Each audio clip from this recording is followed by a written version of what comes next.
of applause for Lela Merril-Savage. Thank you.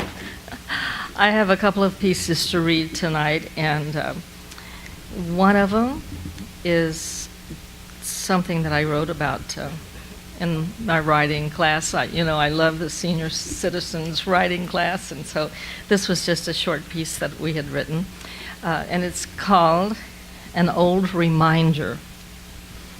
The trembling old hands reached up to the top shelf of the closet, searching for his winter cap. He fumbled, then felt around with his fingers, and they closed on a box back in the corner. Lifting it down, Edward recognized it. I haven't seen this in years, he thought to himself. Raising the heavy cardboard box lid, he peered inside. Yes, there they were, right where she had packed them years ago. So many good memories rushed through his mind as he lifted the old iron skates out of the tissue paper. Alice always took such good care when she put things away. The old blue eyes teared up suddenly, as they did so easily now, and he stepped back into his bedroom, carefully holding his old treasure. He sat on his bed.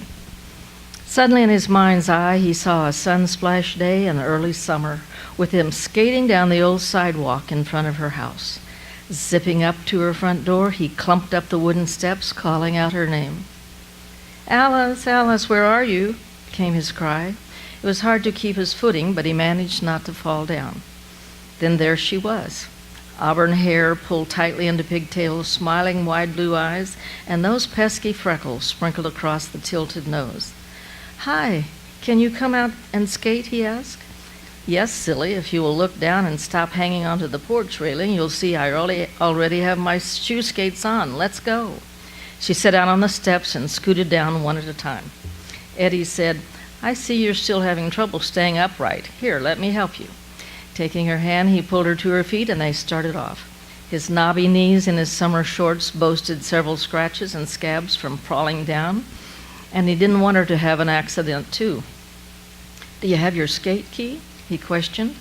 With a laugh, Alice showed him the brightly flowered braided lanyard, holding her key safely tied around her slender neck. "Eddie, you know I never forget where my skate key is. You're forever losing yours. Try to always remember where you put it." Laughing with anticipation and delight, the two youngsters skated off into the bright sunlight. Quietly, a shaft of afternoon sunshine filtered through the bedroom blinds as Edward held the skates in his hand.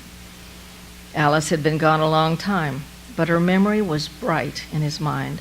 Suddenly, the box tipped off the bed and landed on the floor. Stooping down, Edward saw something shiny with faded colors on an old piece of cloth. As his old hand closed over it, he realized that it was Alice's skate key. He didn't have to look in the box to know that his skate key was not there. Smiling, he tucked it into his pocket. "I think I'll just carry this around for a while."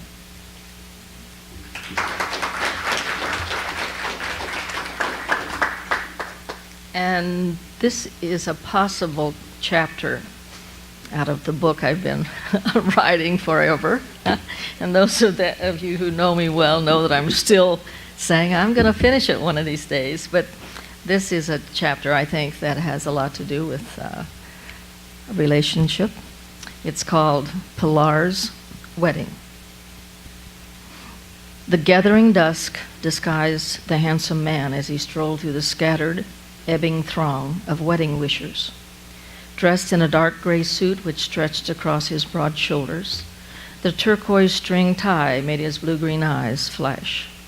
He stood out briefly as he stepped into a circle of light around the dance floor, but drifted back into the shadows.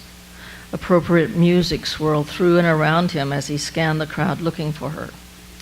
There, the center of a laughing crowd, congratulating and touching her with tender, caring embraces.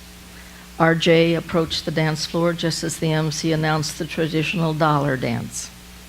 As she came forward with a slight smile, the romantic ballad caught her swirling white satin gown. She seemed to float on happiness into the first dancer's arms.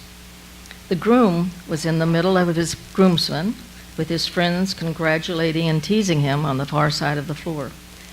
His attention was focused elsewhere for the moment. R.J. paused at the end of the waiting line of men and watched as each man moved forward, waiting to dance with the bride. When it was her turn, his turn at last, the man before him slowed, then turned her body to face him. She paused, beautiful eyes widening, then stretched out her slender arms toward him. With a wicked smile, he advanced. As he placed his hands around her waist, she slowly put both arms around his neck and murmured, "Old friend, you came. I was afraid you would not again find a moment for me." His deep voice and gentle laugh touched her briefly as he asked, "How could you doubt that I would not come to you in this moment of time?" Bending toward her slender form, he fell into the easy, remembered rhythm of her body and drew her head to his shoulder one last time. The seconds were brief, with a lifetime of longing in his touch, but he knew when she drew back within his embrace that he must be very careful with her now. He did not want to intrude into her new life, but just for a heartbeat, they both remembered. As she lifted the lovely face to his, he felt the possessive hand on his shoulder, and without turning, whispered, "It's enough to know that you'll be happy." And he stepped away to vanish before she could even draw another trembling breath. The smile on Pilar's face faltered just for a brief second. Then she danced on into her future. R.J. tugged off the loathsome tie, unbuttoned the top button on the starched white shirt, took off his constricting jacket, and headed back to the old ranch house. The large lover's moon followed him all the way. His father met him at the door. "Where have you been?" "I guess you should know, Dad. I had some unfinished business over at Rancho Camus tonight. Pilar married Guy Flint today, and I dropped in to wish her well. Mission accomplished. Now could we just drop the subject and pretend it didn't happen?" "Son, you took a mighty big chance on showing up at that wedding. I'm surprised you were able to get within a foot of that guarded ranch." "Well, I know every way in and out of that place. As a kid, I think I used every one. Sometimes just walking in and acting like you belong works great. Don't worry, Dad. I didn't do anything to embarrass you or our family."